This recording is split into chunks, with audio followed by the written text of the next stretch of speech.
Hi అండి, అందరికీ నమస్తే. వీడియోస్ చేయక చాలా రోజులైందండి. అందుకే రీస్టార్ట్ చేద్దామనేసి కొత్త కథతో మళ్ళీ మీ ముందుకొచ్చేసాను. సారీ అండి, పాత కథ పరిచయం లేని పెళ్ళిని కంటిన్యూ చేయలేకపోతున్నాను. ఈ కథ ఒక ఆడపిల్ల గురించి ఉంటుందండి. మీ అందరికీ నచ్చుతుందని ఆశిస్తున్నాను. ఇక స్టోరీలోకి వెళ్ళిపోదాం. ఆమె కథ పార్ట్ 1. చీకటి పడింది. టైం 7:20 అవుతుంది. ఒక ఫ్యామిలీ కార్లో జర్నీ చేస్తున్నారు. వారు 2 రోజుల క్రితం శ్రీశైలంకి వెళ్ళి దర్శనం చేసుకుని ఇంటికి రిటర్న్ అవుతున్నారు. కారులో 2 పిల్లలు, 3 పెద్దవాళ్ళు ఉన్నారు. పిల్లలు మంచి నిద్రలో ఉన్నారు. పెద్దవారు ఏదో మాట్లాడుకుంటూ ఉన్నారు. బ్రేకులు పనిచేయని లారీ వచ్చి కార్ని ఢీక్కొంది. కళ్ళు మూసి తెరిచేలోపు యాక్సిడెంట్ జరిగిపోయింది. చుట్టుపక్కల వెళ్తున్న వాహనాలలోని మనుషులు వచ్చి చూసి పోలీసులకు, అంబులెన్స్కి కాల్ చేశారు. అంతలో పోలీసులు వచ్చి అందరినీ చెక్ చేశారు. అందరూ స్పాట్ డెడ్. ఒక చిన్న పాప ఏడుపు మాత్రం వినిపిస్తుంది కారులో నుండి. బ్రతికి ఉన్న పాపని తీశారు కారులో నుంచి. మిగతా డెడ్ బాడీస్ని హాస్పిటల్కి పంపించారు. ఆ పాపని చూస్తే ఒంటి నిండా గాయాలున్నాయి. వెంటనే హాస్పిటల్కి తీసుకెళ్లాడు హెడ్ కానిస్టేబుల్ బసవయ్య. పాపకి ట్రీట్మెంట్ చేశారు. కానిస్టేబుల్ పాప దగ్గరే ఉన్నారు. డాక్టర్ వచ్చి, సార్, ఆ పాప కడుపులో చుక్క పాలు లేవు. వాళ్ళ అమ్మని పిలిచి పాలు పట్టించండి అని చెప్పింది. పాపకి అమ్మ లేదు డాక్టర్. నైట్ యాక్సిడెంట్లో అందరూ చనిపోయారు అని దీనంగా చెప్పాడు కానిస్టేబుల్. మరి ఇప్పుడు పాప పరిస్థితి ఏంటి? తన డీటెయిల్స్ ఏదైనా తెలిసాయా? వాళ్ళ బంధువులకి కాంటాక్ట్ అయ్యారా అని అడిగింది డాక్టర్. అన్ని డీటెయిల్స్ తెలిసాయి డాక్టర్. వాళ్ళ బంధువులకి కూడా కాల్ చేశాము. కానీ పాప అమ్మా నాన్నలకి అంత్యక్రియలు చేస్తాము తప్ప పాపని పోషించే అంత శక్తి మాకు లేదు అని చెప్పారు. ఆడపిల్ల కదా డాక్టర్, అందుకే వాళ్ళు కూడా చేతులు దులుపుకున్నారు. మరి ఇప్పుడు పాప పరిస్థితి ఏంటి సార్ అని అడిగింది డాక్టర్. ఏమో మేడం, నాకు 3 కూతుర్లు ఉన్నారు. పాపని చూస్తుంటే నా కూతుర్లు గుర్తొస్తున్నారు అని బాధపడుతున్నాడు కానిస్టేబుల్ బసవయ్య. బాధపడకండి సార్, నాకు తెలిసిన ఒక అనాథాశ్రమం ఉంది. అక్కడ మంచి ఫెసిలిటీస్ ఉంటాయి. పిల్లలకి మంచి చదువు కూడా చదివిస్తారు. పాపని అందులో జాయిన్ చేద్దాం అని చెప్పింది డాక్టర్. అనాథాశ్రమంలోనా అని ఆశ్చర్యంగా అన్నాడు కానిస్టేబుల్. మరి పాపని ఎవరు చూసుకుంటారు సార్ అంది డాక్టర్. అది నిజమే, బంధువులే చేతులెత్తేశారు. ఇంకేం చేస్తాం, పాపని అక్కడే జాయిన్ చేద్దాం. కానీ మా ఎస్ఐ సార్కి ఒక మాట అడుగుతాను అని ఎస్ఐకి కాల్ చేశాడు బసవయ్య. ఎస్ఐ కూడా ఓకే చెప్పడంతో పాపకి తగిలిన గాయాలు మానగానే అనాథాశ్రమంలో చేర్చారు. ఆ పాప ఏడవని రోజు లేదు తన తల్లి కోసం. చిన్న వయసులోనే తనని అనాథని చేశాడు ఆ దేవుడు. తల్లి స్పర్శ కోసం ఎన్నో రాత్రులు నిద్రలోంచి లేచి మరీ ఏడ్చేది. అక్కడ ఉన్న ఆయాలు పాపని ఓదార్చేవాళ్ళు. ఆ అనాథాశ్రమం చూసుకునే వాళ్ళు అందరూ కలిసి పాపకి వేదాశ్రీ అని పేరు పెట్టారు. ముద్దుగా వేద అని పిలిచేవాళ్ళు. చూస్తూనే 1 ఇయర్ గడిచింది. పాప వయసు 2 ఇయర్స్. తన తల్లిని మర్చిపోయింది. ఆ ఆశ్రమమే తన ఇల్లు అనుకుంది. వేద కంటే పెద్దవాళ్లతో సంతోషంగా ఆడుకునేది. అలా 22 సంవత్సరాలు గడిచిపోయాయి. వేద ఆశ్రమంలోనే ఉండి డిగ్రీ కంప్లీట్ చేసింది. మంచి జాబ్ కూడా సాధించి ఇండిపెండెంట్గా బ్రతకాలని ఆశ్రమం నుండి బయటకు వచ్చి రెంట్కి రూమ్ తీసుకుని జాబ్ చేస్తూ తన శాలరీలో 50% తను పెరిగిన ఆశ్రమంకి ఇస్తూ ప్రతి నెల లీవ్ దొరికిన ప్రతిసారి ఆశ్రమంకి వెళ్ళి వస్తూ ఉండేది. అదే తన ప్రపంచం. చాలా చిన్న ప్రపంచం వేదాది. ఆమె ప్రపంచంలోకి ప్రేమిస్తున్నా అంటూ ఇంకొక వ్యక్తి ఎంటర్ అయ్యాడు. అతని పేరు విరాజ్. వేద వర్క్ చేస్తున్న ఆఫీస్లోనే విరాజ్ కూడా వర్క్ చేస్తున్నాడు. వేదాకి ప్రతిరోజు అతని లవ్ ఎక్స్ప్రెస్ చేస్తూనే ఉన్నాడు. కానీ వేద కొంచెం కూడా పట్టించుకునేది కాదు. ఒకరోజు ఆఫీస్లో చాలా లేట్ నైట్ అయిపోయింది. మంత్ ఎండ్లో వర్క్ ఎక్కువ ఉండడం వల్ల 10 మినిట్స్ గ్యాప్లో అందరూ వెళ్ళిపోయారు. వేద వర్క్ చేసుకుంటుంది. విరాజ్ వేదానే చూస్తున్నాడు. కాసేపటికి వేద వర్క్ కంప్లీట్ చేసుకుని రోడ్పై నిల్చుంది ఆటో కోసం. విరాజ్ వేదాని ఫాలో అవుతున్నాడు. కానీ వేదాకి తెలియదు ఆ విషయం. ఒక ఆటో వచ్చింది. అన్న, షామీర్పేట్ వస్తావా అని అడిగింది వేద. వస్తా మేడం అని చెప్పాడు ఆటో డ్రైవర్. వేద ఆటోలో కూర్చుంది. కాస్త దూరం వెళ్ళాక ఇంకో 2 అబ్బాయిలు ఆటో ఎక్కారు. వాళ్ళ చూపులు, ప్రవర్తన వేద గమనించింది. అన్న, ఆటో ఆపండి, ఇక్కడే దిగాలి అని చెప్పింది. అదేంటి మేడం, షామీర్పేట అన్నారు కదా అని అడిగాడు డ్రైవర్. లేదు అన్న, ఇక్కడే మా ఫ్రెండ్ ఉంటుంది, తనని కలిసి వెళ్తాను, ఆటో ఆపండి అని చెప్పింది వేద. ఆ మాటలేవి చెవికి పట్టనట్టు ఆటో స్పీడ్ పెంచాడు. వేదకి వారి ప్లాన్ ఏంటో అర్థమైపోయింది. వేద కంగారు పడిపోయి అటు ఇటు ఎవరైనా వస్తున్నారేమో అని చూస్తుంది. ఆటో మిర్రర్ నుండి చూస్తే ఏదో బైక్ వస్తున్నట్లు గమనించి ఆటో బయటకు తల తిప్పి హెల్ప్ హెల్ప్ అని గట్టిగా అరిచింది. ఆటోలో ఉన్న అబ్బాయి కత్తి తీసి అరిచావంటే చంపేస్తా అంటూ వేదాకి వార్నింగ్ ఇచ్చాడు. వేద భయంతో సైలెంట్గా కూర్చుంది. అయిపోయింది, జీవితమంతా సర్వనాశనం అయిపోయింది అని మనసులో అనుకుంటూ ఏడవసాగింది. వేద అరుపులు విని బైక్లో వస్తున్న అతను ఆటోని క్రాస్ చేసి అతని బైక్ ఆటో ముందు ఆపి నిల్చున్నాడు. ఆటో డ్రైవర్ స్పీడ్ బ్రేకర్ వేసి ఎవడ్రా నువ్వు అంటూ ఆ బైక్ అతని దగ్గరికి వచ్చాడు. అదే మంచి టైం అనుకుని వేద ఆటో దిగేసింది. ఆ బైక్ అతను ఎవరా అని చూస్తే విరాజ్ ఉన్నాడు. వెంటనే అతని దగ్గరికి వెళ్ళిపోయింది వేద. నేను ఎవరైతే నీకేంటిరా అంటూ అతను చేతిని మెలిపెట్టి చప్పున ఒక్కో దెబ్బ వేస్తూ అమ్మాయిని ఎక్కడికి తీసుకెళ్తున్నారురా అంటూ వాడిని కొడుతూనే ఉన్నాడు విరాజ్. అది చూసి ఆటోలో నుండి ఇంకో ఇద్దరు వచ్చి విరాజ్ని కొట్టారు. విరాజ్ నుదుటన బ్లడ్ వస్తుంది. అతను కూడా వాళ్ళని కొట్టి పడేసి మిమ్మల్ని ఊరికే వదలనురా, పోలీస్కి కాల్ చేస్తాను, లైఫ్ అంతా జైల్లో చిప్పకూడు తినండి అంటూ విరాజ్ ఫోన్ తీయగానే అరే పదండిరా, పోలీసులు వచ్చారంటే మనం అయిపోతాం అంటూ ముగ్గురు లేచి పరిగెత్తి ఆటో స్టార్ట్ చేసి పారిపోయారు. భయపడ్డారు ఎదవలు అని తిరిగి వేద దగ్గరికి వచ్చాడు. వేద ఏడుస్తూ విరాజ్ని కౌగిలించుకుని ఎంత భయపడ్డానో తెలుసా, నువ్వు రాకుండా ఉంటుంటే ఇప్పటికే నా లైఫ్ అంతా స్పాయిల్ అయ్యేది, థ్యాంక్స్ విరాజ్ అంటూ అతన్ని కౌగిట్లో ఒదిగిపోయింది. విరాజ్ మొహం 1000 వాల బాంబులా వెలిగిపోతుంది. అతని చేతులు వేదాని చుట్టుకున్నాయి. అది గమనించిన వేద వెంటనే కౌగిలి వదిలి సారీ, భయంలో ఏం చేస్తున్నానో తెలియలేదు, సారీ విరాజ్ అని చెప్పింది వేద. ఇట్స్ ఓకే అంటూ నిరుత్సాహంగా చెప్పాడు విరాజ్. ఆమె చున్నీ తీసి విరాజ్ తలకి కట్టి హాస్పిటల్కి వెళ్దాం పదా అంది వేద. ఇంత చిన్న దెబ్బకి హాస్పిటల్ ఎందుకు, ఇప్పటికే లేట్ అయ్యింది, పదా నిన్ను మీ రూమ్ దగ్గర దింపుతాను అని బైక్ స్టార్ట్ చేశాడు విరాజ్. వేద బైక్ ఎక్కింది. విరాజ్ బైక్ని గాల్లోనే తేలుతూ నడుపుతున్నాడు. ఎందుకంటే వేద తన బైక్ ఎక్కింది కాబట్టి. రూమ్కి చేరుకున్నారు. గేట్స్ అన్నీ క్లోజ్ చేసి ఉన్నాయి. వేద తన ఓనర్కి కాల్ చేస్తుంటే ఫోన్ తీయడం లేదు. ఇప్పుడు ఏం చేద్దాం అని అడిగాడు విరాజ్. నాకు అదే అర్థం కావడం లేదు అని బిక్కమొహం పెట్టింది వేద.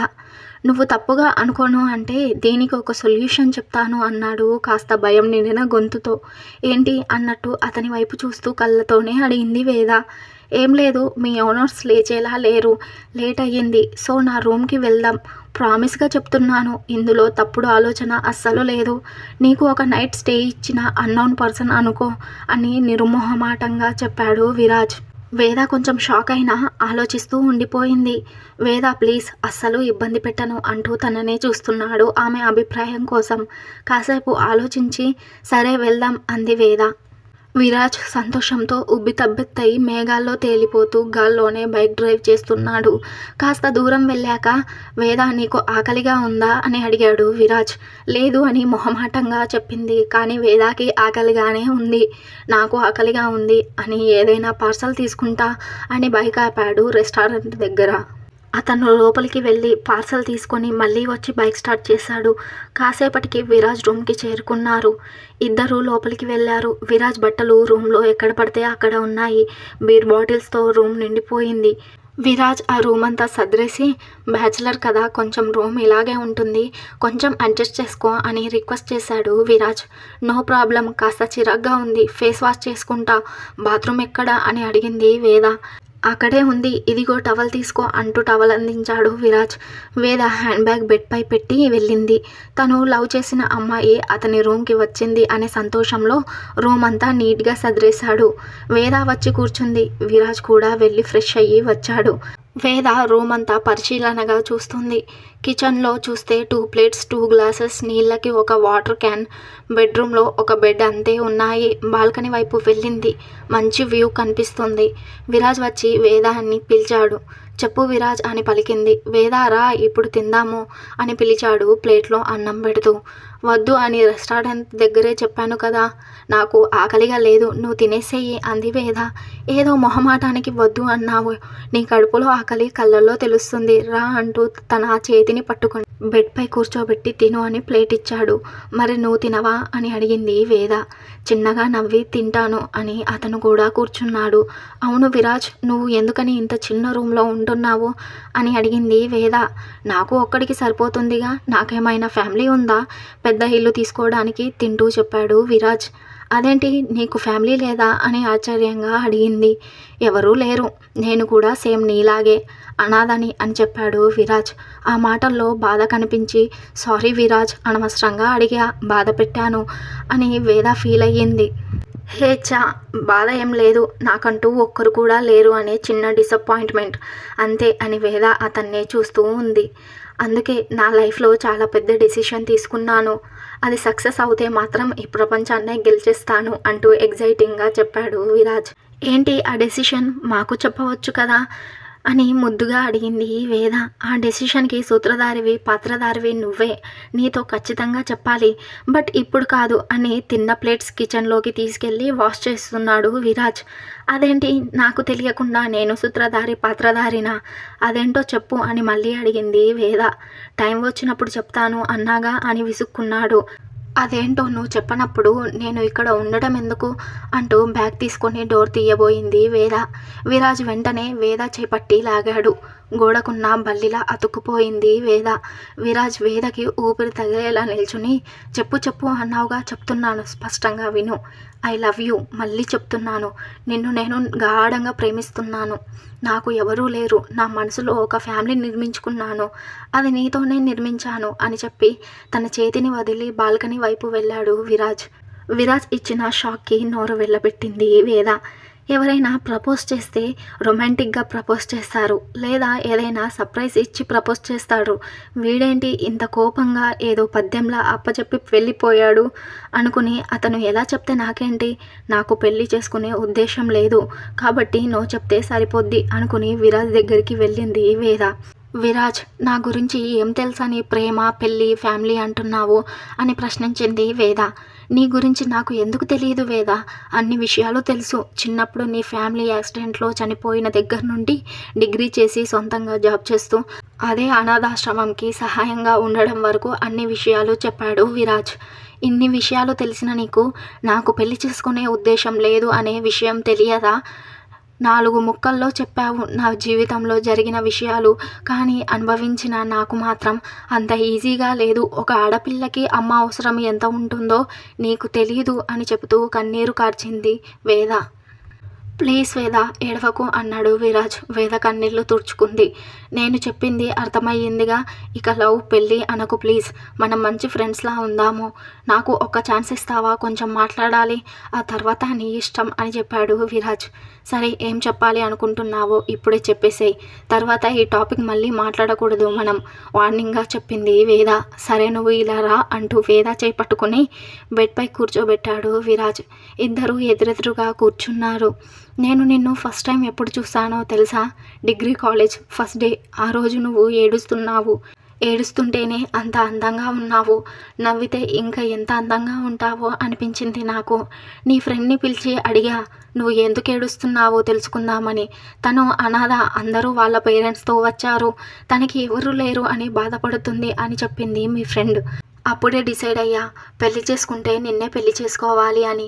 నువ్వు నో అంటే ఏమైపోతానో తెలియదు కానీ ఇంకొకరిని ప్రేమించలేను, పెళ్లి చేసుకోలేను అని చెప్పి కింద చాపాదెండు వేసుకొని పడుకున్నాడు. నేనే ఎందుకు, ఈ భూమి మీద ఎంతోమంది అమ్మాయిలు ఉన్నారు కదా, ఏదైనా ఒక ఫ్యామిలీ ఉన్న అమ్మాయిని పెళ్లి చేసుకుంటే నీకు అమ్మాయితో పాటు ఫ్యామిలీ కూడా దొరుకుతుంది కదా అంది వేద విరాజ్ని చూస్తూ. నువ్వు చెప్పింది కూడా నిజమే, అలా ఫ్యామిలీ ఉన్న అమ్మాయిని పెళ్లి చేసుకుంటే నాకు మాత్రమే ఫ్యామిలీ దొరుకుతుంది, కానీ ఇంకొక అనాథ అమ్మాయిని పెళ్లి చేసుకుంటే మా ఇద్దరికీ ఫ్యామిలీ ఉంటుంది కదా. నాకు నువ్వు ఫస్ట్ లుక్లోనే నచ్చావు, ఇక నువ్వు అనాథ అని తెలిసాక పెళ్లి చేసుకుంటే నిన్నే పెళ్లి చేసుకోవాలి అని గట్టిగా డిసైడ్ అయ్యాను. నీకు వెంటనే చెప్పమని అంటలేదు. కొన్నాళ్ళు టైం తీసుకో, బాగా ఆలోచించు, అప్పుడు నీ డెసిషన్ ఏదైనా నేను యాక్సెప్ట్ చేస్తాను. ఇక పడుకో, బాగా లేట్ అయ్యింది అని చెప్పి అటువైపు తిరిగి విరాజ్ పడుకున్నాడు. వేద మాత్రం విరాజ్‌నే చూస్తుంది. అతని మాటలకు ఫిదా అయిపోయింది. అతని గురించి స్వార్థంగా ఆలోచించుకోకుండా ఇంకొక అనాథకి మంచి లైఫ్ ఇవ్వాలి అనుకుంటున్నాడు. ఆ ఒక్క పాయింట్ దగ్గరే విరాజ్ బాగా నచ్చేశాడు వేదాకి. వేద మాత్రం నైటంతా పడుకోకుండా విరాజ్‌ని చూస్తూ ఉండిపోయింది. ఎప్పటికో తెల్లవారుజామున నిద్రపోయింది. వేద వేద అంటూ నిద్రలేపి కాఫీ తీసుకో అని వేద చేతిలో పెట్టాడు కాఫీ కప్పుని. థ్యాంక్ యూ అంటూ కాఫీ తాగేసి అంతలోనే వేద ఫోన్ రింగ్ అవుతుంటే కాల్ లిఫ్ట్ చేసి హడావిడిగా మాట్లాడి ఫోన్ పెట్టేసి ఫేస్ వాష్ చేసుకుని బ్యాగ్ తీసుకుని వస్తాను విరాజ్ అంటూ అర్జెంటుగా వెళ్ళాలి, మళ్ళీ మీట్ అవుతాను అని చెప్పి వెళ్ళిపోతుంటే వేద నేను డ్రాప్ చేస్తాను అన్నాడు విరాజ్. వద్దు విరాజ్, నేను ఆటోకి వెళ్ళిపోతాను అని చెప్పి వెళ్ళిపోయింది వేద. విరాజ్ బెడ్పై కూర్చొని ఆలోచనలో పడిపోయాడు. తనకి నా లవ్ మ్యాటర్ అయితే చెప్పేశాను, కానీ తను ఎస్ అంటుందో నో అంటుందో అని భయంగా ఉంది. ఇన్నాళ్ళు ఎలా చెప్పాలి అనే ఆలోచన, ఇప్పుడు చెప్పాక తను నో అంటుందేమో అన్న భయం నన్ను ప్రశాంతంగా ఉండనివ్వడం లేదు అనుకున్నాడు విరాజ్. ఇంతటితో ఆమె కథ ఫస్ట్ పార్ట్ పూర్తయింది. ఎలా ఉంది స్టోరీ? చాలా చిన్న స్టోరీ అండి. సపోర్ట్ చేస్తారని ఆశిస్తున్నా. Thanks for watching.